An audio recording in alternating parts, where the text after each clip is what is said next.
अस्सलाम वालेकुम। उम्मीद है आप सब खैर आफियत से होंगे। आप सबको मेरी तरफ से जुम्मा मुबारक। तो आइए आज की आयत शुरू करते हैं। बिस्मिल्लाहिर्रहमानिर्रहीम। या अय्युहल्लज़ीना आमनू कुतिबा अलैकुमुस्सियामु कमा कुतिबा अलल्लज़ीना मिन क़ब्लिकुम लअल्लकुम तत्तक़ून।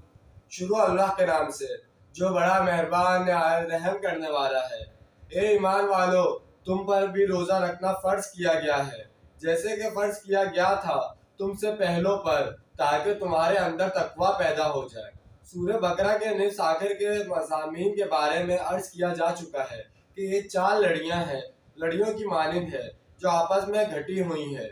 अब इनमें से इबादत वाली लड़ी आ रही है और ज़ेर मुताल्ला रुकू में सौम की इबादत का तस्करा है। जहाँ तक सलात नमाज का ताल्लुक है तो इसका जिक्र मक्की सूरतों में बेतहाशा है, लेकिन मक्की दौर में सौम का बतूर इबादत कोई तस्करा नहीं मिलता। अरबों के हाँ सौम या सयाम का लफ्ज़ का इतलाक और मफहूम क्या था, वो इससे क्या मुराद लेते थे, इसे ज़रा समझ लीजिए। अरब खुद तो रोज़ा नहीं रखते थे, अलबत्ता अपने घोड़ों को रखवाते थे। इसकी वजह ये थी कि अक्सर अरबों का पेशा गारत गरी और लूट मार था। फिर मुख्तलिफ कबाइल के माबैन वक्फे से जंगें होती रहती थी। इन कामों के लिए इनको घोड़ों की ज़रूरत पड़ती थी और घोड़ा इस मकसद के लिए नहायत मौजूद जानवर था, ताकि इस पर बैठकर तेज़ी से जाएं, लूट मार करें, शब खून मारें और तेज़ी से वापस आ जाएं। ऊँट तेज़ रफ्तार जानवर नहीं है, फिर वो घोड़े के मुकाबले में तेज़ी से अपना रुख भी नहीं फेर सकता। मगर घोड़ा जहाँ तेज़ रफ्तार जानवर है वहाँ तंग मिजाज और नाजुक मिजाज भी है। चुनाचा वो तरबियत के लिए इन घोड़ों से ये मुशक्कत कराते थे कि इनको भूखा प्यासा रखते थे और इनके मुंह पर एक तो बड़ा चढ़ा देते थे। फिर अमल को वो सौम कहते थे और जिस घोड़े पर यह अमल किया जाए उसे वो सौम कहते थे, यानी रोजे से है। इस तरह वो घोड़ों को भूख प्यास झेलने का आदी बनाते थे कि कहीं ऐसा ना हो कि महम के दौरान घोड़ा भूख प्यास के बर्दाश्त ना कर सके और जी हार दे। इस तरह तो सवार की जान शदीद खतरे में पड़ जाएगी और इसकी जिंदगी के लाले पड़ जाएंगे। मजीद ये कि हर इस तौर पर घोड़ों को भूखा प्यासा रख कर मौसम में गर्मा और लू की हालत में इन्हें लेकर मैदान में जा खड़े होते थे। वो अपनी हिफाजत के लिए अपने सरों पर ढाटे बांध कर और जिस्म पर कपड़े वगैरह लपेट कर इन घोड़ों की पीठ पर सवार रहते थे और इन घोड़ों का मुंह सीधा लो और बात सरसर के थपेड़ों के तरफ रखते थे, ताकि इनके अंदर भूख प्यास के साथ साथ लोग के इन थपेड़ों को बर्दाश्त करने की भी आदत पड़ जाए, ताकि किसी डाके की महम या कबायली जंग के मौके पर घोड़ा सवार के काबू में रहे और भूख प्यास या बात सरसर के थपेड़ों को बर्दाश्त करके सवार की मर्जी के मुताबिक मतलूबा रुख बरकरार रखे और इससे मुंह ना फेरे। तो अरब अपने घोड़ों को भूखा प्यासा रख कर जो मुशक्कत कराते थे, इस पर सौम के लफ्ज़ यानी रोज़े का इतलाक करते थे।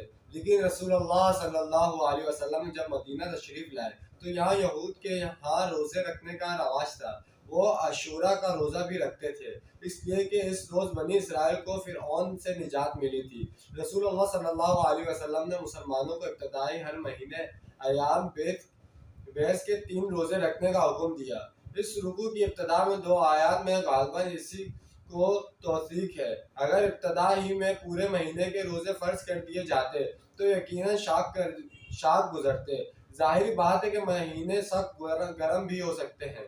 अब अगर 30 रोज़े एक ही महीने में फ़र्ज कर दिए गए होते और वो जून जुलाई के होते तो जान ही तो निकल जाती। चुनाचा बेहतरीन तदबीर यह की गई कि हर महीने में 3 दिन के बाद रखने का हुक्म दिया गया और ये रोज़े मुख्तलिफ मौसमों में आते रहे। फिर कुछ अरसे के बाद रमज़ान के रोज़े फ़र्ज किए गए। हर महीने में 3 दिन के रोज़ का इब्तदाई हुक्म था। इसमें आला इतलाक ये इजाज़त थी कि जो शख्स ये रोज़ा ना रखे वो इसका फदिया दे, अगर वो बीमार या मुसाफिर ना हो और रोज़ा रखने की ताकत भी रखता हो।